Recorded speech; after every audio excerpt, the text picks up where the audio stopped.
Welcome to my channel, Literary Aesthetics, where we explore the hidden meanings behind words and the beauty within literature. Today, we continue with Emily Brontë's timeless novel Wuthering Heights, moving on to chapters 7, 8, 9 and 10. I will start from summaries of all these 4 chapters and will move towards their analysis and major themes further, so watch the video till the end.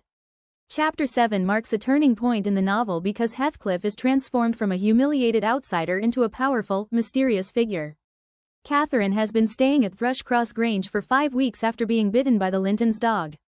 During this time, she has been refined into a lady, taught elegant manners, and dressed in fine clothes by the Lintons. On the day she returns, Heathcliff happens to be inside, curious and excited to see her again after so long. However, when Catherine arrives, she looks so changed that Heathcliff feels inferior and ashamed of his appearance. Feeling humiliated, he leaves before she sees him. Catherine then speaks of Heathcliff as if he is beneath her now, calling him dirty and unsuitable to mix with them. When Heathcliff overhears this, it deeply wounds his pride and emotions. Later, Edgar and Isabella Linton arrive. Catherine is warmly welcomed, but when Heathcliff reappears, Edgar is disgusted by him, and mutual hatred begins between Edgar and Heathcliff. Hindley also returns home around this time, married to Frances, who is weak and delicate. Hindley has somewhat softened, but Frances treats Heathcliff cruelly, reinforcing his outsider status. By the end of the chapter, Heathcliff has become silent, observant, and full of hidden resentment. This chapter shows the birth of his desire for revenge. Chapter 7 is the seed of the entire tragedy. It is the moment when love becomes pride, and pride becomes vengeance. Heathcliff changes here forever. Let's talk about Chapter 8 now. Chapter 8 shows how deeply Wuthering Heights has changed and how Hindley's character is beginning to fall apart. After Mr. Earnshaw's death, Hindley returns as master of Wuthering Heights with his wife, Frances. At first, he appears joyfully in love and temporarily softened. Heathcliff is even given a little freedom and kindness for a short time. Catherine and Heathcliff resume their wild companionship. However, Frances is weak, nervous, and sickly. She is terrified of the rough life of Wuthering Heights. Her fear and dislike of the place creates tension in the house. When she gives birth to a son, Hareton Earnshaw, she becomes overjoyed, but the childbirth completely destroys her health. Shortly after Hareton's birth, Frances dies. Frances's death shatters Hindley completely. He falls into deep depression and soon becomes an alcoholic and irresponsible tyrant. He neglects his baby son and becomes violent and careless. Heathcliff, who once suffered as a victim under Hindley, now silently watches as Hindley destroys himself. By the end of the chapter, order at Wuthering Heights collapses. The house is no longer ruled by love or discipline, only by bitterness, neglect, and emotional chaos. Chapter 8 makes one thing clear. From this moment, Wuthering Heights is no longer a home, it becomes a battlefield of broken souls. This chapter prepares the ground for Heathcliff's future revenge and the destruction of the Earnshaw family line. Now coming towards Chapter 9. Chapter 9 is one of the most important and dramatic chapters of the novel. It contains Catherine's confession about her love and her decision to marry Edgar, a choice that determines the tragedy of the story. One evening, Nellie hides in the kitchen and overhears Catherine speaking to her about Edgar's proposal. Catherine admits that she will marry Edgar Linton, but not because she truly loves him more than Heathcliff. She explains that Edgar is wealthy, respectable, and would make her the greatest woman of the neighborhood. At the same time, she passionately declares that her soul and existence are bound to Heathcliff. She says one of the most famous lines in English literature, "I am Heathcliff." She explains that marrying Heathcliff would degrade her socially, as he is poor and of low status. She believes that she can marry Edgar and still love Heathcliff secretly without consequences. Unknowingly, Heathcliff is listening and hears only the part where she says he is unsuitable for marriage. Heartbroken, he slips away before hearing her declaration of spiritual unity. That very night, Heathcliff runs away from Wuthering Heights. Neither Catherine nor Hindley knows where he has gone. A terrible storm rises, mirroring Catherine's emotional chaos. Catherine, in a state of shock and despair, becomes ill and delirious, calling Heathcliff's name again and again. Let's discuss the summary of Chapter 10. This chapter shows the immediate emotional and physical consequences of Heathcliff's disappearance and Catherine's inner collapse. After Heathcliff runs away, Catherine locks herself in her room for 3 days and nights without food or water. She becomes seriously ill, feverish and delirious. Nellie and Edgar are forced to break into her room and find her in a dangerous state of mental disturbance. During her delirium, Catherine mistakes the room at Thrushcross Grange for her old room at Wuthering Heights. Calls for Heathcliff, speaks as if she is trapped between two worlds, expresses deep confusion and emotional pain. Edgar, frightened and deeply in love with her, stays by her side tenderly.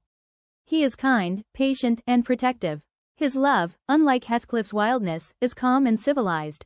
The doctor orders complete rest and removal from emotional stress. Catherine slowly begins to recover physically, though something inside her remains broken. 6 months later, Catherine marries Edgar Linton and becomes the Lady of Thrushcross Grange. Meanwhile, no one knows where Heathcliff has gone. The chapter ends with an uneasy sense that although Catherine's health has improved, true peace has gone. So this was the summary of all these 4 chapters. Now moving forward, analysis of the important events discussed in these chapters. New incidents and developments in Chapter 7 includes Catherine's transformation from a wild child into a lady, the beginning of Heathcliff's emotional alienation, the rise of class consciousness in Catherine, appearance of Isabella and Edgar Linton at Wuthering Heights, introduction of Frances, Hindley's wife, birth of rivalry between Heathcliff and Edgar. New incident and important development in Chapter 8 include birth of Hareton Earnshaw, the future heir of Wuthering Heights, death of Frances, turning point for Hindley. Hindley becomes alcoholic and cruel. The house turns into a place of decay and misery. Heathcliff remains silent but observant. Chapter 9 shows how the revenge cycle gets its roots in the next generation. Catherine accepts Edgar's proposal. Catherine's famous, "I am Heathcliff," speech. Heathcliff overhears rejection and leaves. Violent storm outside, symbolic. Catherine becomes mentally and physically unstable. Finally, Chapter 10 is the pivot on which the whole tragedy turns. Catherine's emotional breakdown. Her spiritual conflict between two homes. Edgar shown as patient and devoted. Catherine's engagement and marriage to Edgar. Heathcliff's mysterious disappearance. Chapter 10 marks the shift from childhood to tragic adulthood. After discussing about summary and analysis of key events, let's move towards major themes that we got about the novel from these 4 chapters. Theme of class and social status. This chapter strongly highlights the importance of social class. Catherine's new refined manners contrast sharply with Heathcliff's rough, dirty appearance. Catherine begins to care about status and dignity, suggesting she can no longer fully associate with Heathcliff. This foreshadows her future decision to marry Edgar. Catherine is now torn between love and social ambition.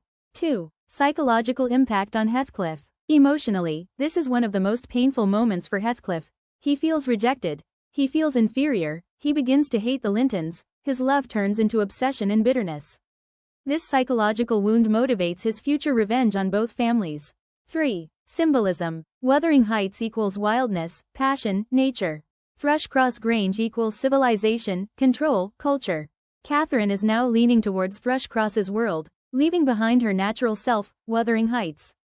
Her dresses symbolize the mask of society that will destroy her true self. 4. Destructive nature of love. Hindley's love for Frances is intense but unhealthy. When she dies, he loses control of himself. This reveals one of Bronte's strongest messages. When love is based on obsession instead of strength, it destroys the soul. Just like Heathcliff's love for Catherine will later destroy him, Hindley's love destroys his life and his home. 5. Decay of the family and home. Wuthering Heights is no longer a loving home. It becomes cold and broken. The master becomes a drunk. The child is neglected. Servants live in fear. Violence increases. This is not just physical decay, it is moral and emotional decay. The house itself becomes a symbol of inner corruption. 6. Cycle of suffering. Hindley once made Heathcliff suffer. Now Hindley is suffering. Soon Heathcliff will become the one who makes others suffer. This chapter shows the wheel of revenge beginning to turn. Pain is inherited just like property in this novel. 7. Heathcliff's emotional wound leads to birth of revenge. Heathcliff's departure marks his transformation. Love leads to hatred. Pain leads to planned revenge. Innocence leads to darkness. This is the moment the Heathcliff we know is born. When love is rejected, it can turn into destruction. 8. Edgar versus Heathcliff, a sharp contrast.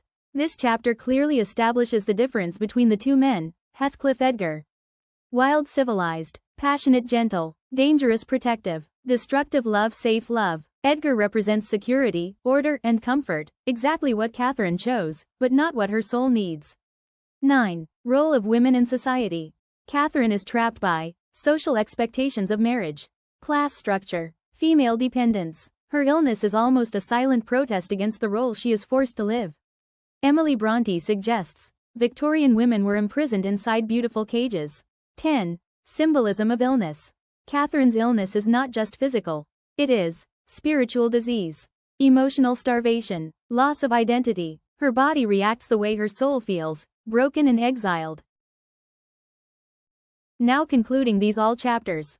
Chapters 7 to 10 mark the tragic turning point of the novel. Catherine's transformation after staying with the Lintons creates a permanent distance between her and Heathcliff. Though their souls remain deeply bound, society, pride, and ambition begin to separate them. Catherine chooses Edgar for comfort and status, while Heathcliff, wounded and humiliated, disappears, allowing bitterness to take root in his heart. By the end of chapter 10, love has already turned into loss, and the desire for revenge has silently been born, setting the dark course for everything that follows.